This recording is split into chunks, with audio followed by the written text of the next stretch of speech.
Yo, what's up, y'all? Welcome to another episode of the Dark Rose Podcast. Your boy CJ, the host here, man. And right now, I got a little sip of this latte I just made. But check it out, man. Let's talk about it. Shit, I mean, come on. I wasn't gonna do this because everybody and their mama is talking about Love Island, and I'm not gonna get too much into it. But I told the wife like I'll watch one episode a week with you because that shit come on every day. So I'm not like gonna be sitting here watching this shit every day. But I do occasionally watch some stuff, and then obviously it's all over Instagram, it's all over TikTok, it's all over social media. So I gotta speak on some stuff. I saw somebody post something that I thought was very valid. They said like this is the prime example of like millennials versus today's generation. Like you can tell that these I'm gonna call them kids. I ain't gonna lie to you. I'm 39 years old, about to be 40. I think I'm at the right I can call somebody a kid. These kids, early 20s, mid 20s, are kids that grew up in the COVID era. I mean, COVID was a thing for them, whether it be in their in high school days, middle school days, whatever days they was in it. This was COVID because there's certain ways they move through communication that was like, really, you know what I'm saying? And shout out to my girl TT. Look, come on now, represent y'all, represent. KC and TT was representing the West, boy, and I feel you. Like they didn't talk differently. They did their little swag and they did their thing. TT came in there like a boss and said, "Listen, I'm thin, and she's standing 10 toes down for a man.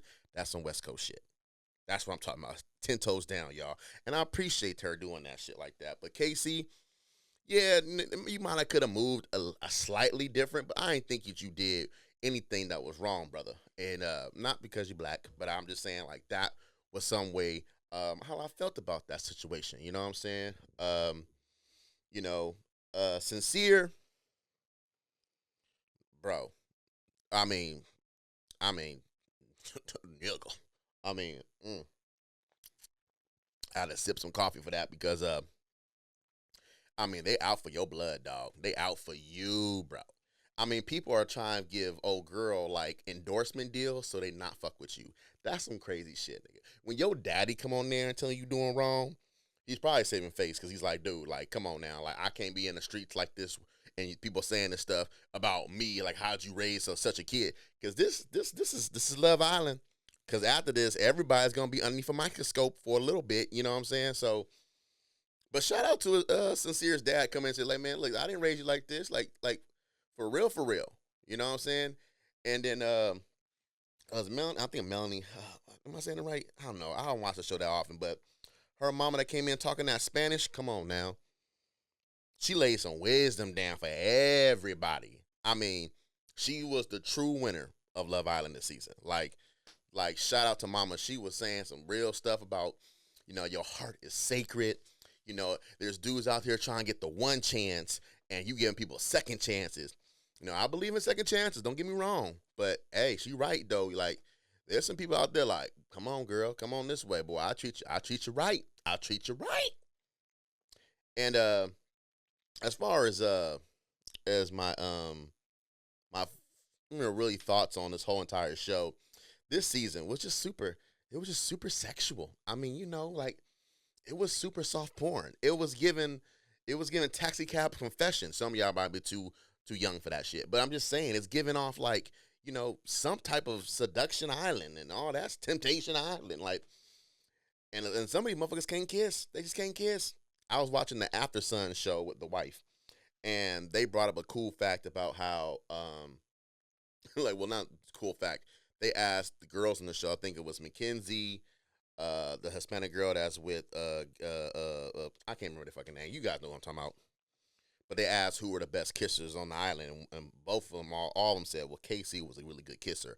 I'm like, Casey, boy, got that West Coast kissing going on. We know. That's all I gotta say about Love Island. If you haven't watched the show, I know there's some men out there who are like, damn, I don't watch this shit. Just watch a couple episodes with the wife when she watches it. It's a cool little bonding thing. Maybe it'll get y'all in the mood. Who knows? Might have to jump each other's bones afterwards. I don't know. You know. Oh man. Well, I love while we're on the concept of TV shows. I love TV shows.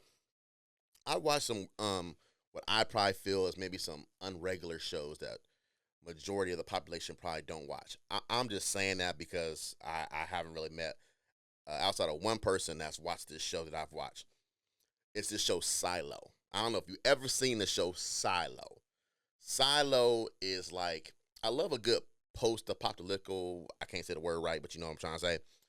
Show, you know what I mean? And this is it, man. It's about basically there's a community of like I think it's like 10,000 people that live in a silo underground. And for far as they know, they're the only ones that live down there, and the earth is not safe to go back up. And anytime you commit like a violent crime or any type of like, violent crime or whatnot, or you get too old and you age by the age out, they do this thing and say they send you out to clean. What that means is there is a screen or a camera that looks out onto wherever the part of the earth they're on, and it looks all devastating, all that stuff. So at over time, the camera gets dirty. So what they do is, since it's outside and they can go outside, if you about to die, or you committed like some type of big felony where they're not, prisoning you for a long time, they'll send you out and they ask you to clean off the thing, your last bit of service to the silo. And people majority they do clean. Some of them don't clean. But this has been happening over years and years and years and years. They've been down here for centuries. You know what I'm saying? And it's a cool show, man. I like the character development on the show. I like our stars who are on the show. I'm not a person now. If you like big time names, I'm not a person that's gonna sit here and let you know all the names. 'Cause I don't know all the names, and I didn't do any research on the names. But what I can tell you is it's a good show. It's a good show. I mean, just understanding like different levels of like everybody down there has a job, and everybody has to do their job in order for the total society to function, which is how it's supposed to be kind of in the world today, I guess, in a way. But in this show they really make it a point to be like, yo, people that have to that do the generator, the people that have to do the food, the storage, like there's like departments, and each department is made so that everybody in the silo can function correctly.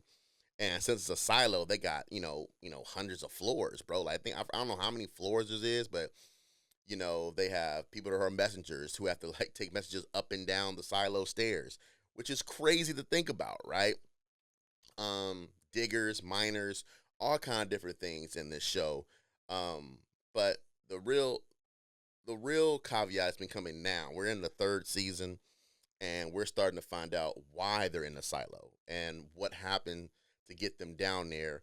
And now we're starting to see a little bit of a character development in some new characters and some existing characters that didn't have that much in season one, season two. But here's my thing though. If you watch the show Silo, season three, I'm like, mini spoiler alert. You know, when she comes back into the silo and she now all of a sudden she has a memory loss. I thought that was a fucking cop out. I'm not gonna lie. I thought it was a cop out. For her to have a memory loss was a cop out to me. But you know what? Hey, to each his own. I think that was poor writing. I think there was a different way to go about it. I think you could have utilized the fact that she was at the other silo. She came over. She couldn't get in. Like there was more to be done with that story. But who knows? Maybe it was the only way to explain certain things. Now we do live off of this last episode of finding out how the other silo got to where they were at. That's right, there are other silos. That's a spoiler alert. I am sorry to tell you that, but you do find that out. But then again, if you're thinking as a human being, you're like, we can't be the only ones that survived. There's gonna be more than. But then over time, people are just being literally manipulated to think that they're the only ones left. They're not allowed to have what they call relics, which is like anything from the past. Like you see these pops or all these things I have that they're not allowed to have physical things from the past because it will help jog their memory that there was something outside and they will want to go outside. And it's one of my favorite lines is from the movie Men in Black. right? And I apply it to a lot of different things, right? It says the person is smart, but people are stupid. And basically saying, like, I can tell an individual person that, hey, there is a world outside, there's other places outside, and all that stuff. And I can convince that one person to be like, yo, but it's not safe. It's not safe.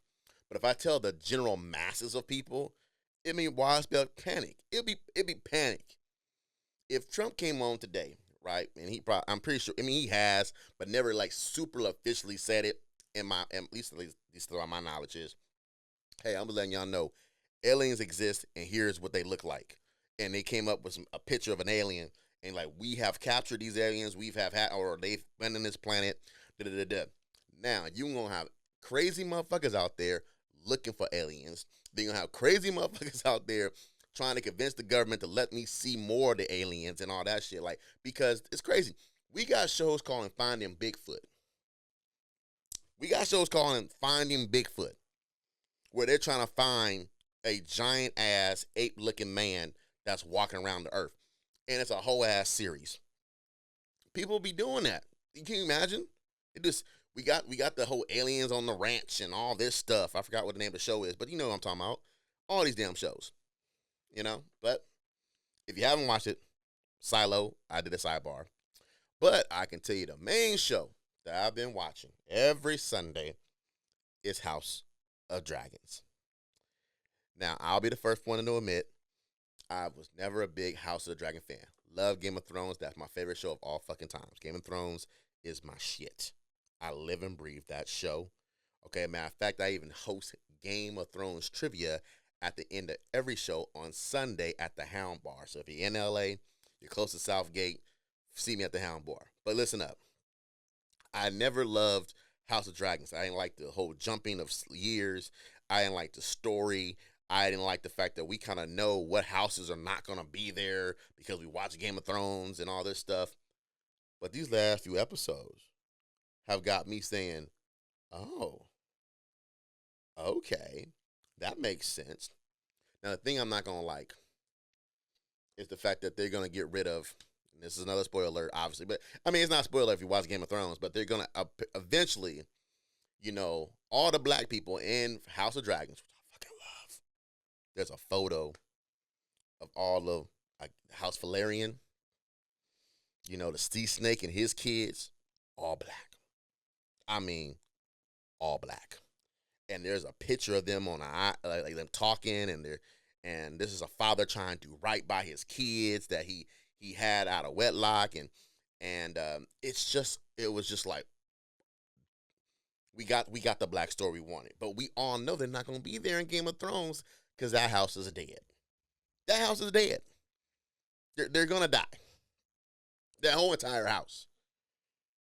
So that means all the black people are gonna be extinct when it comes to Game of Thrones. And I'm sad about that shit, bro. I'm fucking the Greyjoys. The Greyjoys are gonna survive. But the motherfucking House Valerian, all the black motherfuckers, the Sneak Snake, they ain't gonna survive. That's my only gripe about that show, but House of Dragons. But like I said, these last few episodes though, man, I've been enjoying, man. Like Rhaenyra, her character development, her now becoming into the queen role, actually being a queen. I'm like, damn, I gotta rule now. Like, this shit is more difficult. You know what I mean? What they say is it's easy to get it, but it's harder to maintain it, to keep it. You know what I mean? Heavy that wears the crown. These are all the sayings that comes with being a ruler, being a king, being a leader. You know what I mean? You say you want it. Like, my buddy says that to me before. Like, and I was stressing about him, like, how much I want to be an MC, I mean, as a host and all this stuff. He said, listen up, man. If Jimmy Fallon, whatever, said, hey, I'm retiring, I want you to take over, can you do it today? And I'm like, oh, shit. Like, the confidence in you want to say yes. But the reality is, I don't know if I'm ready for that level yet. At the time, I don't think I was ready. Now it might be different. I don't know. But you got to be ready. So, like, you say you want to rule the kingdoms. Are you ready to actually rule? And now you get the chance to rule. And now you got to worry about people being hungry, riots in the streets, people holding food away, dragons killing motherfuckers. Like, it's just an endless circle. when you are a king. We saw it with Robert Baratheon. He didn't want to be a king. He didn't. He wanted to fight and win, which he did for Robert's Rebellion. He did. And he won. And he became king. But he did not want to be fucking king. And this seems to be a cycle when it comes to Game of Thrones. It's like everybody who is king really don't want to be king. Jon Snow, great fucking leader, right? Every role, even as Lord Commander of the Night's Watch, he didn't want to be it, but he got chosen. He didn't want to be King of the North, but he got chosen. When it came to the Iron Throne, he was the rightful heir to the Iron Throne, but chose not to sit on the throne and follow Daenerys. And even when Daenerys becomes ruler of Meereen for a little bit, she's like, damn, like, I thought I did all these things, set the slaves free. She had a slave come to her saying, this is the only thing I know how to do. Now she's like, I don't know what to fucking do. Like, it's all these things, like, how to rule. And a lot of them just don't want to. It's out of spite. The only people that really wanted to rule was Cersei. Cersei really wanted to rule some shit. She did. And I'm glad Sansa is just now the Queen of the North. And by the way, we always talk about like all the other characters. Like Sansa, when she got older, when she the Queen of the North, she was a looker, girl. She was a looker. I was like, okay, Sansa. What else? Damn, what other shows I've been watching, man? Honestly, I watched some kind of weird shows. Oh, there's another show I'll be watching. It's called Castle Impossible. What I love about Castle, it's a renovation show. And it's about this couple who came from California, and the girl, her grandfather owned a chateau castle in France, and I'm like, nigga, this is the dream. I wish I had somebody in my family that had a castle or a chateau, and so basically they are fixing up the chateau.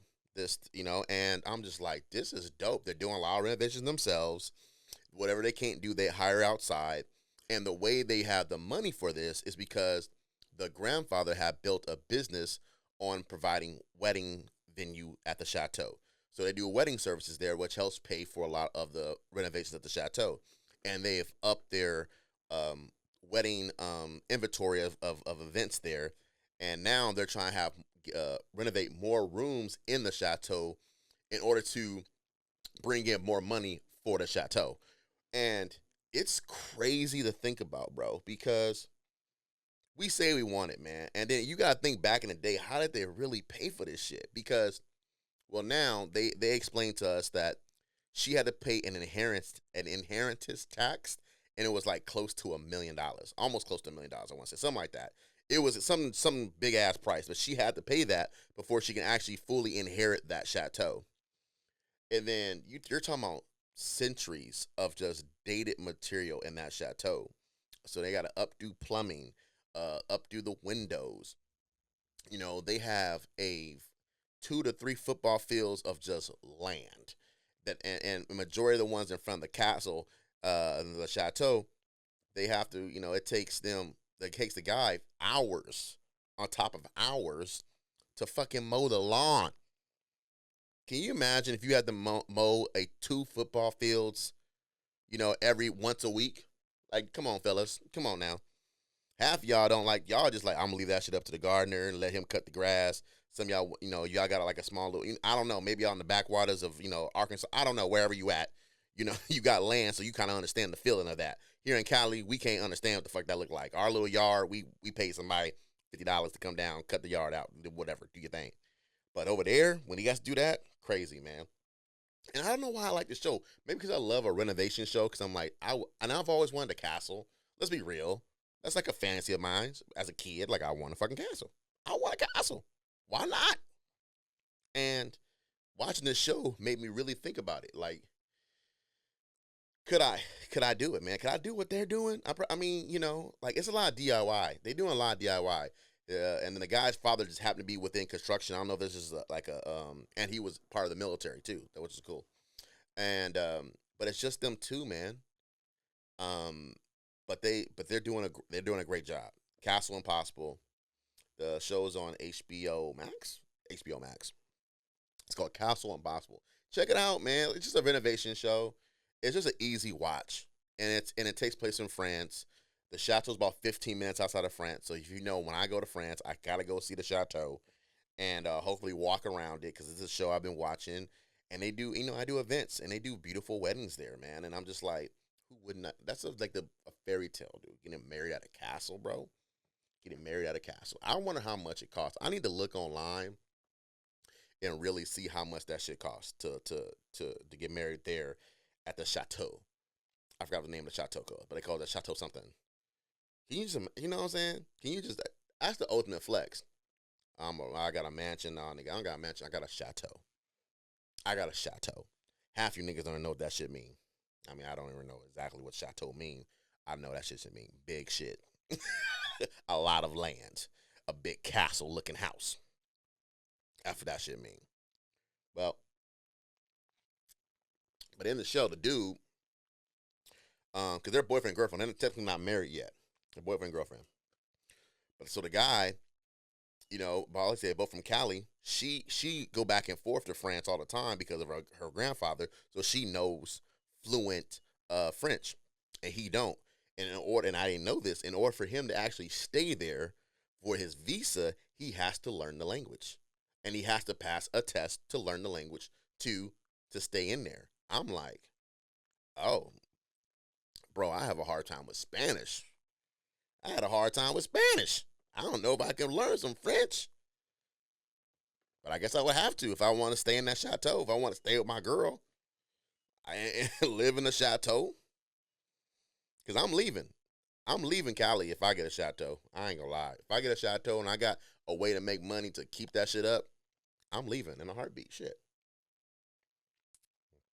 I'll be a new black Frenchman and I'll play some soccer. I'm only saying that because of World Cup shit, bro. Yeah, I've been working some of the World Cup games, so it's been an experience. But just to know how other countries do things. But it's been a great experience, I'll tell you that.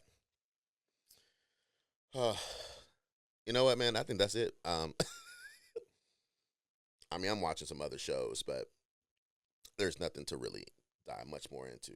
I will say this: some of the other shows I've been watching is real small. I like live action anime. I don't like anime. Like for example, I've been watching The Last Airbender, the live action version. Really like that show. I finished the whole entire season in like 2 days, so that was dope to see that. I like that. One Piece, never been a One Piece real anime fan, but I like watching the actual live action one. So those are two shows I like to watch. So if you like anime, um, or you don't like anime but you still like the concept of like just the characters and stuff like that, check out the live action versions, man, and it might do you justice. But this has been CJ, y'all. This has been the Dark Roast Podcast, and thank you for tuning in. This is like conversations I'm going to have more and more. Um, Different kind of setup, different kind of area, so that we're making things work. And yo, whether what you're doing, man, keep doing what you're doing. And I'll see you when I see you. Peace.